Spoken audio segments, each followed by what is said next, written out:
अरब का महल वकू। लफ्ज़ अरब के लुग़वी माने है सहरा और बेआब-ओ-गिया ज़मीं। अहद कदीम से ये लफ्ज़ जज़ीरा नुमाए अरब और इसमें बसने वाली कौमों पर बोला गया है। अरब के मग़रिब में बहर अहमर और जज़ीरा नुमाए सीना है, मशरिक़ में खलीज अरब और जनूबी इराक़ का एक बड़ा हिस्सा है। जनूब में बहर अरब है जो दर हकीकत बहर हिंद का फैलाव है। शुमाल में मुल्क शाम और किसी कदर शुमाली इराक़ है। इनमें से बाज़ सरहदों के मुताल्लिक़ इख्तिलाफ भी है। कुल रुकबे का अंदाज़ा 10 लाख से 13 लाख मुरब्बा मील तक किया गया है। जज़ीरा नुमाए अरब तबी और जोग्राफियाई हैसियत से बड़ी अहमियत रखता है।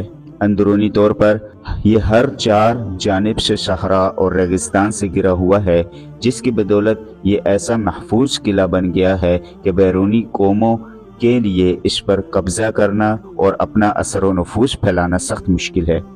यही वजह है कि कल्ब जज़ीरतुल अरब के बाशिंदे अहद कदीम से अपने जुमला मामलात में मुकम्मल तौर पर आज़ाद व खुद मुख्तार नजर आते हैं।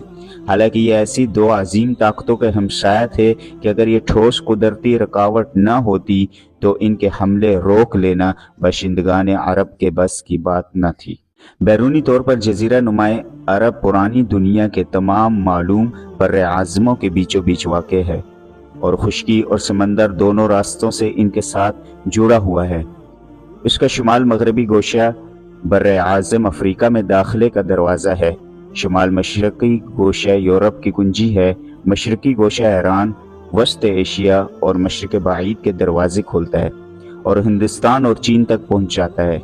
इसी तरह हर बर्रे आज़म समंदर के रास्ते भी जज़ीरा नुमाए अरब से जुड़ा हुआ है और इनके जहाज़ अरब बंदरगाहों पर बराह रास्त लंगर अंदाज होते हैं। इस जगराफियाई महल वकू के वजह से जज़ीरतुल अरब के शुमाली और जनूबी गोशे मुख्तलिफ कौमों की आमाजगाह और तिजारत और सकाफत और फ़नून व मज़ाहिब के लेन देन का मरकज़ रह चुके हैं।